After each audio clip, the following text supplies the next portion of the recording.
It has been a long time since Britain witnessed such a seismic event from a name thought to have faded into obscurity, Prince Harry.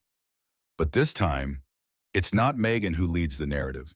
It's Harry himself who has sparked it. A sudden and calculated decision to ban Meghan Markle from joining the Angola trip, a journey believed to be a key opportunity for reconciliation with the royal family. Even more notable, the timing of Harry's announcement coincided uncannily with Queen Camilla's 78th birthday, stirring public uproar and raising the question, was this just a coincidence or a precisely timed media strike? Shortly after, as if to pour fuel on the fire, Meghan posted a controversial photo on her personal Instagram, filled with symbolic hints from a white dress featuring a pattern identical to one worn by Diana, to the caption, "The future is rewritten." The question quickly exploded across headlines: whose future, the Sussexes, or that of the entire British monarchy? Could this be the beginning of a bold, meticulously calculated media campaign? Could it be that Harry is gradually distancing himself from Meghan's shadow to find his way back to the family? Or worse, is this all just a tearful, calculated performance to claw back the attention that has faded with time? A source close to Kensington Palace revealed that William was completely blindsided by his brother's move. Meanwhile, royal aides have been cautious, suggesting this may be a tactic to reopen negotiations, though they do not rule out the possibility of a soft attack from the Sussex couple. And although there has been no official statement from King Charles or Queen Camilla, the fact that Camilla's birthday was completely overshadowed in the media by Harry and Meghan's news has become an undeniable reality. Is this the first step in Harry's calculated plan to return, or merely an over-the-top PR stunt as their fame continues to fade in Hollywood? Has Meghan truly been sidelined, or is she playing a longer game than anyone imagines? One thing is certain: this story is no longer just about a royal family matter. It is a battle between tradition and the thirst for modern fame, between loyalty and personal brand strategy, between a monarchy in turmoil and those accused of turning their backs on it, now possibly seeking a way back in. What do you think? Are Harry and Meghan deliberately trying to overshadow Camilla's birthday? Type 1 if you agree, or Darrow if you believe it's just a coincidence. And don't forget to like, share, and subscribe to the channel to keep uncovering the untold secrets behind the velvet curtain of the British royal family. Because what you're about to witness could forever change the way we view Harry, Meghan, and the throne they once walked away from. In the quiet darkness of an early morning in Montecito, where the sunlight had yet to touch the glass windows of the Sussex mansion, a phone call lasting nearly half an hour marked an unforeseen turning point in the already fractured relationship between Prince Harry and the British royal family. According to multiple sources close to Buckingham Palace, it was Harry himself and no one else who took the initiative to contact King Charles III in a private but dramatic call, delivering a shocking declaration he was willing to separate from Meghan Markle if that's what it took to open the door to reconciliation with his family. On the other end of the line, King Charles III remained silent for nearly 2 minutes after hearing his youngest son utter those unbelievable words. With his health steadily declining, never before had the 76-year-old monarch faced such a cruel dilemma. The son, who once defied everything to protect his love for Meghan, was now proposing a conditional separation. The shock not only stunned Charles but sent tremors through the royal household, leaving many to wonder, what has made Harry change so drastically?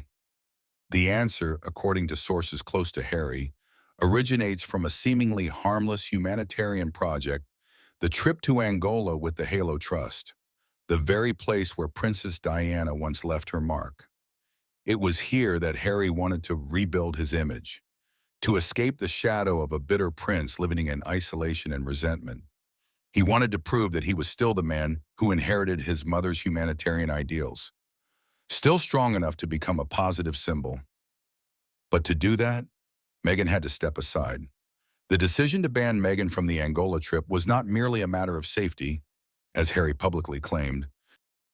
Behind that curtain lay a more sophisticated calculation to keep the Halo Trust project as a personal asset, not allowing any factor, including the wife who had accompanied him for the past 6 years, to ruin this chance to restore his reputation. Harry hadn't forgotten Meghan's controversial appearances at charity events, where the core message was often drowned out by noise surrounding her fashion, behavior, and uncontrolled statements. Above all, Harry knew this well with Halo Trust, with the Invictus Games, with well-child projects he had built with all his heart. Even a small mistake could cause the entire effort to rebuild his image to collapse like a sandcastle. So, for the first time in many years, Harry chose to prioritize reason over emotion. He redefined Meghan's role not as a political partner, not as a media representative, but as someone standing outside the spotlight. This was no longer a battle between individual and institution, between love and hate. This was the moment a man chose to sever what had once been the most important part of his life, just to prove to the world and to his own father that he could still be part of something greater. And with that cold-blooded announcement, Harry took the first step on a path whose destination, reconciliation or total collapse, remains unknown. Just as the public had yet to recover from the shocking revelation that Prince Harry was willing to temporarily separate from Meghan to seek reconciliation with his family, another media bombshell exploded. A secret reconciliation meeting between Harry's inner circle and the palace, supposedly held discreetly, reserved for only the highest-level figures, was suddenly leaked. No one took responsibility. No one confirmed it. But the fact that the information spread rapidly across leading British outlets, like The Times, The Telegraph, and the Daily Mail, led many to suspect, could Harry himself have orchestrated the leak immediately? The palace's reaction became extremely cautious. Media advisors were ordered not to respond to journalists. Those close to Prince William avoided all related questions. However, according to internal sources, Buckingham Palace felt cornered, even somewhat set up, because if they remained silent, they would be seen as cold, lacking goodwill to reconcile. But if they confirmed the talks, they risked being accused of compromising with someone who had repeatedly criticized and harmed the royal family. Public opinion was divided. Half of Britain believed that Harry was genuinely trying to make amends, that he longed to return not for titles, but for a blood bond that had never disappeared. But the other half saw it merely as a PR stunt. They asked if Harry truly wanted to return. Why let a top-secret reconciliation meeting leak just when public interest was beginning to turn toward his independent charity work? Such as with the Halo Trust and the Invictus Games, could it be that, behind the camera flashes and polished headlines, Prince Harry is still playing a strategic game, and his opponent is none other than the very family that gave him life, just as the public hadn't yet calmed down from the leaked information about the secret reconciliation talks between Harry's team and Buckingham Palace? Another unexpected event broke out. Once again, the name Prince Harry dominated the front pages, but this time, not due to any official statement or new humanitarian campaign, but because of an action the media called a birthday backstab. While Camilla, the woman now wearing the crown of the United Kingdom, hosted the unveiling of her official portrait for her birthday at Clarence House, more than 7,000 kilometers away, Harry quietly recreated his mother's iconic image, Princess Diana walking through the minefields in Angola. Not a coincidence. It couldn't be a mere coincidence. Because according to internal sources from the Halo Trust, the organization that co-hosted the event with Harry, this trip had been planned months in advance. But the timing was set very specifically on July 17th, Camilla's birthday. And as if that wasn't timely enough, images of Harry wearing body armor, with a pensive expression, walking step by step across what was once a deadly minefield, immediately appeared on the front pages of major newspapers, The Times, The Guardian, The Daily Telegraph, and even the Daily Mail. Meanwhile, Camilla's elaborately painted portrait appeared only in a few minor sections, and was even cut from the online version on the day of publication. The royal family's reaction was described as one of simmering anger. A source from Clarence House stated, "No one internally believes this was a coincidence." And then royal commentators jumped in. Windsor, who has repeatedly criticized Harry, didn't hesitate to speak up on television. That trip wasn't just to honor Diana. It was a message, clear and cold, sent to Camilla. He's saying, while you unveil your portrait, I unveil my mother's true legacy. The question arises, did Harry really choose this day to score points with the media? Or was this a public expression of hostility that had been building up for decades toward Camilla, the woman believed to have caused the breakdown of his family? Whatever the motive, the effect was crystal clear. In the public eye, Harry once again became the symbol of compassion, while Camilla, even dressed in couture and standing amid the grandeur of her portrait unveiling, was completely overshadowed. And that's what led royal aides to quietly admit Harry doesn't need to be inside the palace to shake it. One trip, one name, one memory of Diana, enough to shift the entire media spotlight on a day that was supposed to belong to Queen Camilla. Immediately after the images of Harry in bomb-proof armor striding through the hazardous wastelands of Angola spread across the headlines, Britain was shaken once again. Not because of the humanitarian message, but because of the timing, too coincidental, too sharp. While Buckingham Palace was bustling with preparations for Queen Camilla's birthday celebration, including a meticulously painted portrait capturing every royal fabric fold, all media attention suddenly turned to Angola, specifically to Harry, and to the steps that almost perfectly reenacted Princess Diana's iconic 1997 walk through an uncleared minefield. The event immediately sparked an unprecedented wave of controversy. Many, especially media analysts like Windsor, accused it of being more than just a charitable mission. They argued it was a carefully calculated PR strategy, precisely timed to steal the spotlight just as Camilla was meant to shine. The question is not just why Harry chose Angola, but why now a coincidence, or a veiled statement directed at the woman he has never truly acknowledged as a stepmother. Of course, the Halo Trust, the organization behind the demining campaign, and once a partner of Princess Diana, rushed to defend Harry. They asserted that the trip had a humanitarian purpose, aimed at continuing the legacy his mother left behind. And in reality, Harry's presence in Angola did bring renewed media focus to the issue of unexploded mines, a silent crisis the world had gradually forgotten. Yet, whether humanitarian or not, the undeniable fact is that the media impact of this trip far exceeded expectations. Major newspapers like the Daily Telegraph, the Daily Mail, even the BBC, instead of reporting on Camilla's birthday celebration, simultaneously featured Harry's images on their front pages. And that is what led many to believe that within the carefully painted media picture, a hand had deliberately blurred Camilla with the glow of Angola's minefields. Just as the buzz from Prince Harry's trip to Angola had not yet died down, another media bombshell suddenly exploded at a highly sensitive time, Queen Camilla's birthday.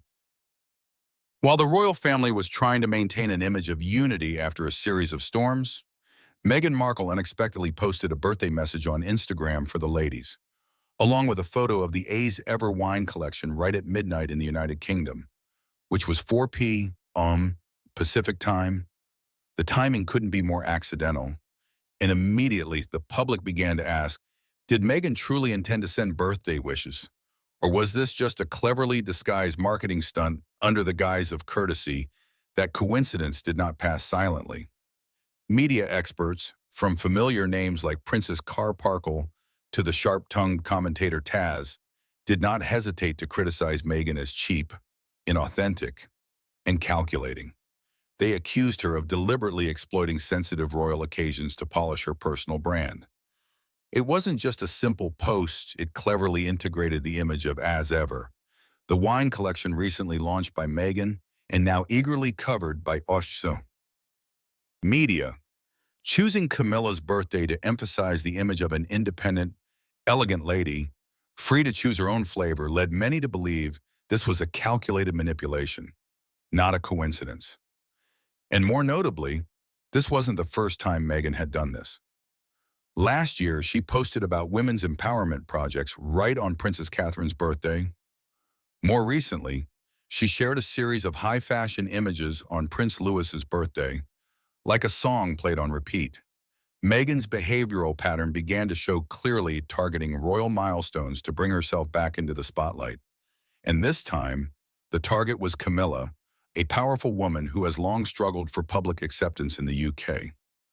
So the question arises, was this a veiled strike from the Sussexes aimed at the Queen Consort, or merely another coincidence? Either way, Meghan's use of social media to both celebrate and promote a product could not be ignored by observers. The incident once again sparked a wave of debate over the fine line between goodwill and calculation, between sincere wishes and meticulously timed publicity stunts. And while Camilla chose silence in response to this strange duet between Meghan and her freshly launched wine brand, the media would not let it rest. The attention no longer centered on the birthday of a queen consort, but rather on a woman who left the royal family yet never stepped away from the spotlight. Just as the public hadn't yet moved on from the cryptic midnight post on Queen Camilla's birthday, a new wave of outrage emerged, this time not just about tactlessness or attention-seeking.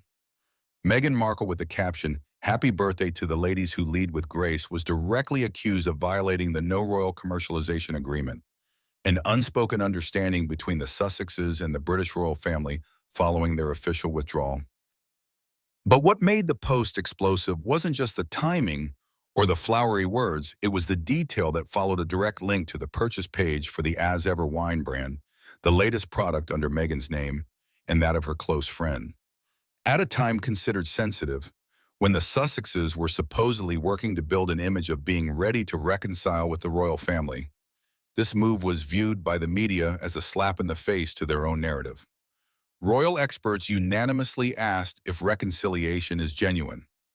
Why did Meghan choose the exact moment of Camilla's birthday, the woman she once described as cold and distant, to post something both commercial and bound to spark public speculation?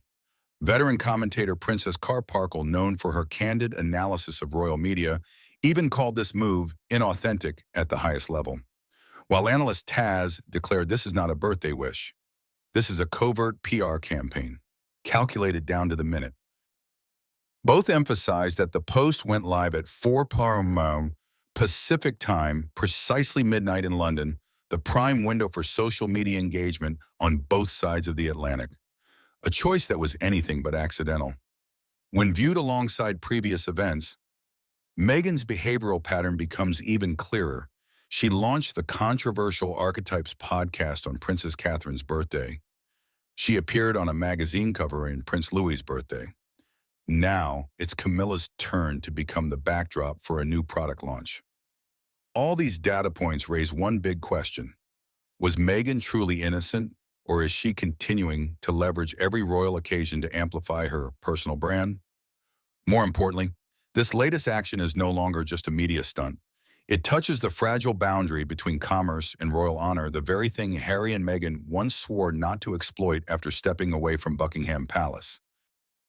Now that this boundary has been openly blurred, faith in their intent to reconcile is beginning to crack.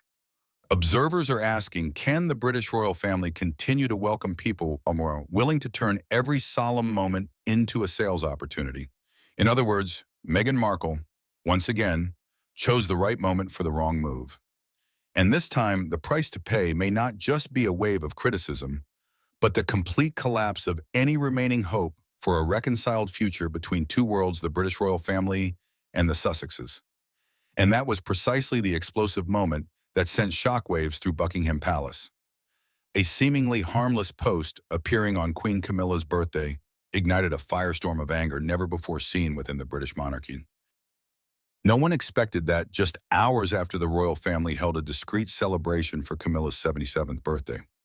The official account of Archewell's organization founded by Harry and Meghan would suddenly release a message so jarring that it marked a severe setback in reconciliation efforts that had just begun to be rebuilt. That post was not only seen as tactless, but was also regarded as a deliberate act of sabotage, disrespect, and open provocation against the leaders of the Windsor dynasty. Inside the cold corridors of the palace, a wave of fury spread like a contagion. A senior advisor reportedly slammed the printed post onto the table, while another royal insider coldly remarked, They never truly wanted reconciliation. The quiet efforts over months between both sides, already fragile like thin ice on a spring lake, were now shattering under the weight of an outrage sparked by what appeared to be a careless gesture. For those who had witnessed tense meetings between Charles and Harry, this was no longer a minor misunderstanding. This was betrayal. The media was immediately and deeply divided. Right-leaning British outlets, from the Daily Mail to the Telegraph, did not hesitate to slam Harry and Meghan as opportunists, people who don't know when to stop, and exploiters of every occasion to draw the spotlight to themselves. Meanwhile, some independent writers and American analysts defended Harry, claiming the Post was his way of continuing the legacy of his late mother, Princess Diana, who had once been pushed into the shadows by Camilla. The polarization spread not only through editorials but also among public commentary. The question echoed everywhere. Was this an act of poor judgment or a carefully calculated political strike? The public was no less divided. A segment of longtime royal followers felt disappointed and furious, believing that Harry and Meghan were clearly playing a game of throwing stones while hiding their hands, constantly stirring public opinion while pretending to seek peace. To them, this was no longer about family affection, but had become a battle for image, personal branding, and media influence. On the other hand, many, especially the younger generation in the U.S., saw in Harry the image of a man trying to dismantle an outdated, authoritarian power structure. If Camilla represents the lies and manipulation of the previous generation, one Twitter user commented, then Harry is the voice of the forgotten generation. Whether defended or criticized, all paths led to a bitter truth despite secret phone calls, public apologies, and goodwill visits both sides had made to calm public sentiment. The relationship between Harry, Meghan, and the rest of the royal family is breaking down deeper and more irreparably than ever before. And like a question suspended in the air amid rising tension, was this merely a clumsy PR move or a deliberate and intricately designed attack aimed straight at the heart of the royal family on a day meant to belong to Camilla? And if the birthday post for Queen Camilla was a slap in the royal family's face, then Prince William's reaction further revealed the growing rift within the House of Windsor. A source close to Kensington Palace revealed that William had completely run out of patience seeing King Charles still clinging to hopes of reconciliation with Harry, who, in his eyes, was no longer a loyal part of the family. After everything that had happened, from the explosive Oprah interview, to the spare memoir exposing palace secrets, to the painful insinuations targeting Catherine and Camilla, William believed the cost of forgiveness had gone far beyond any acceptable limit. No one knows better than William the extent of his wife Catherine's pain, a woman quietly battling illness, yet dragged into the media storm stirred up by her brother-in-law. Nor could anyone comprehend the resentment in his eyes as he watched his stepmother Camilla, who had endured endless attacks from Harry and Meghan, still smiling beside King Charles as though nothing had happened. William's patience is being pushed to its final limit, and that may lead the future king to choose a harder path than anyone has ever seen before. So, is the public willing to forgive Harry, once beloved as the rebellious yet sympathetic prince, or have his repeated actions slam the door shut forever on any return? In a context where trust has been eroded, the question isn't just for Harry, but for Britain itself. Will they accept a defector returning as a royal symbol, or has the time come for Prince William to take control over the fate of his scandal-ridden brother? But just as tensions between William and Harry had yet to settle, a bizarre, even unbelievable story once again thrust Harry's name onto every front page. This time, the focus was no longer on political or royal declarations, but on Oprah Winfrey's ducklings. That's right, a seemingly harmless act became the spark for another public firestorm. The story began when Oprah suddenly shared on social media a video clip of Harry and Meghan, accompanied by their two children, Archie and Lilibet, releasing a group of ducklings into the garden of her Montecito estate. According to Oprah, it was a sweet family moment in which the children learned to love and care for animals. But immediately, internet users noticed something strange. The released ducklings had caused panic among a mother duck and her brood who had been living peacefully in Oprah's pond. This supposed act of educating children amounted to a territorial invasion, provoking the mother duck to attack the unfamiliar ducklings, resulting in chaos and injuries. Public backlash erupted within hours of the video being posted. Many zoological experts condemn the act as irresponsible, lacking basic understanding of maternal animal instincts, and worse, a blatantly staged PR stunt. While millions around the world were concerned about Catherine's condition, King Charles' health, and the future of the British monarchy, Harry and Meghan chose to grab attention with. And the enabler was none other than Oprah Winfrey, Taz, one of YouTube's most well-known cultural commentators, didn't hide her outrage in a nearly hour-long video that garnered hundreds of thousands of views. They don't respect animals, don't respect the audience, and don't even respect themselves, Taz said in a harsh, growling tone, bringing unfamiliar ducklings into a mother duck's territory while she's raising her own. Can you imagine the level of chaos? And they call that a cute family moment. This is desperation. Desperation to drag the spotlight back. The incident not only put Harry and Meghan on the defensive, but also cast a heavy shadow over Oprah Winfrey's credibility.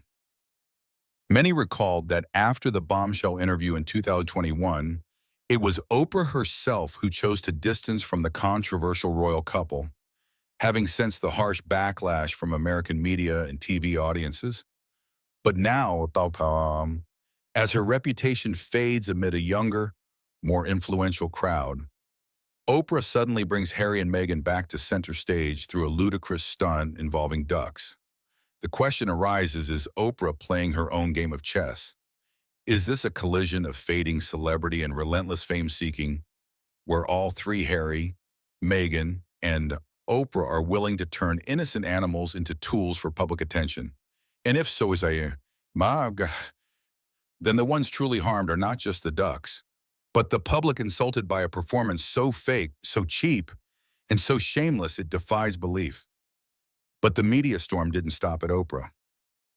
After the queen of talk shows was accused of risking her reputation for a scandal-ridden couple, the next target quickly shifted back to Harry and Meghan themselves.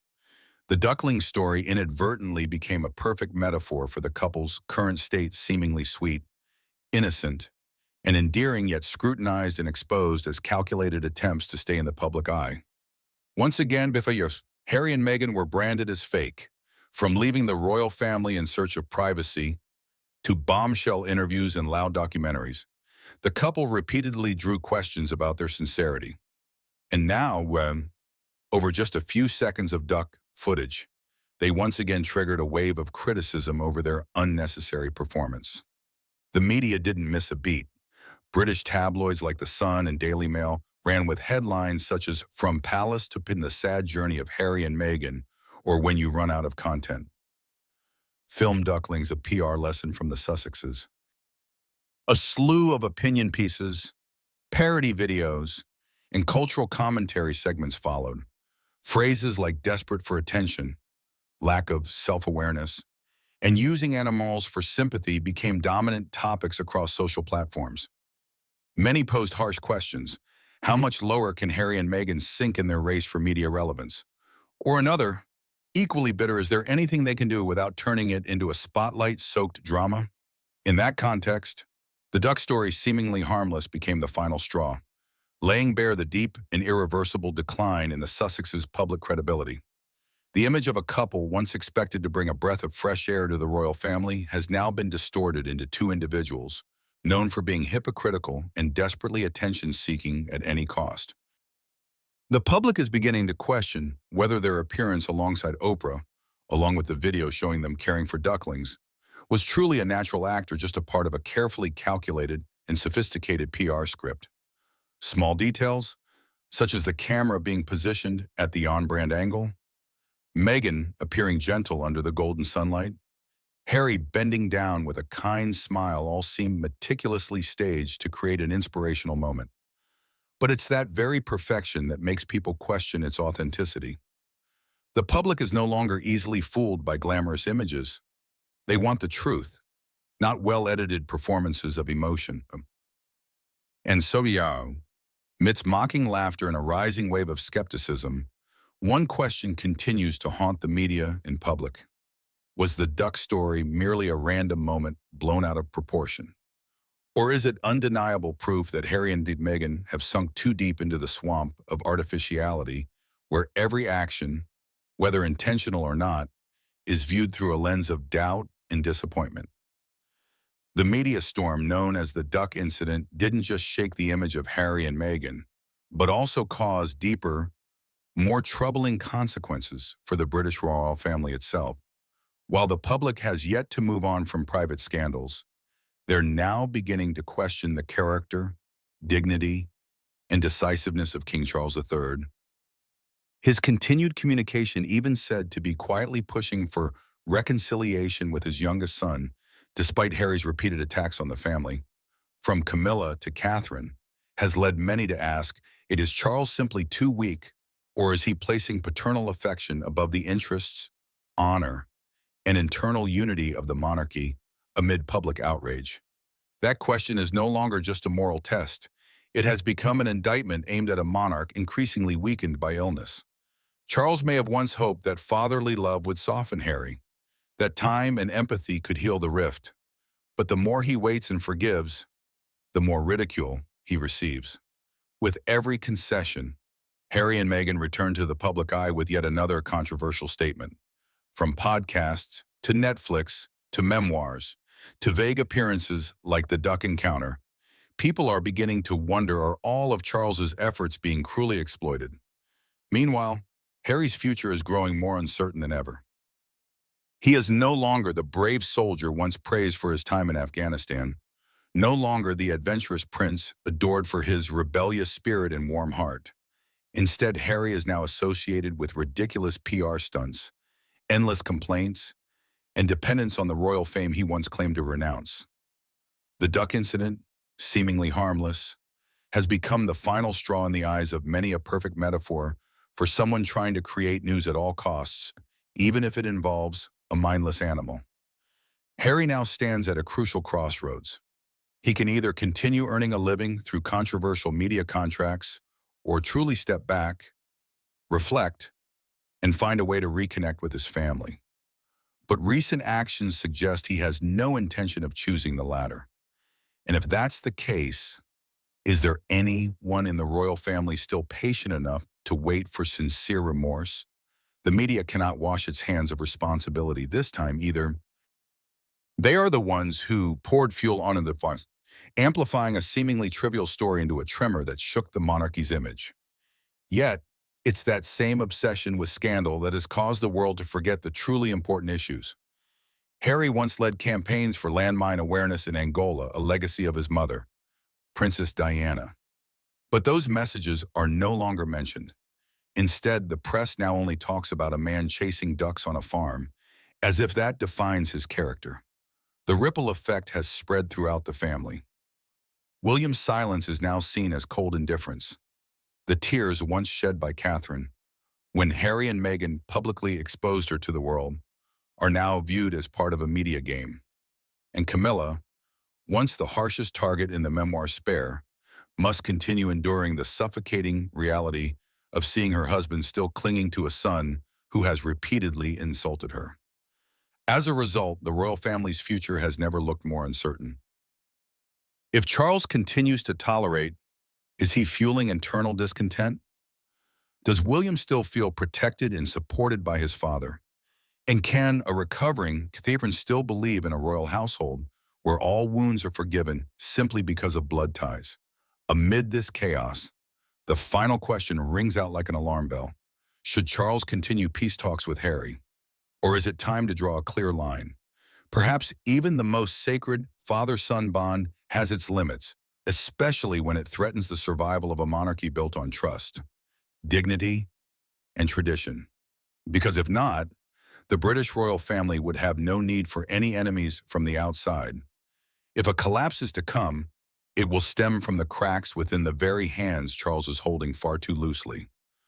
What started as a seemingly harmless story about a group of ducklings swimming in a pond quickly escalated into a public outcry. And at the eye of the storm once again stood Harry and Meghan, under the magnifying glass of suspicion. Are they truly living by the values they claim to uphold? Or are they merely continuing a long-lost pursuit of faded glory? As for Oprah, once a symbol of integrity in the media world, she too is now shadowed by allegations of calculated moves and leveraging others' fame to salvage her own image. The duck story is not merely a PR joke. It has become a harsh test of the honor and trust the public once placed in them. When even the smallest actions can be turned into a lightning rod for criticism, it reveals a bitter truth: the public's faith in this once powerful trio is fracturing, perhaps beyond repair. So, if they still hope to restore the image that was once admired, perhaps it is time for Harry, Meghan, and even Oprah to pause, face the consequences of their choices, and ask themselves, is a reputation built on spectacle truly a lasting one? Stay tuned to the channel as we continue to uncover surprising new chapters in a royal story that many believed had ended but in truth has only just begun.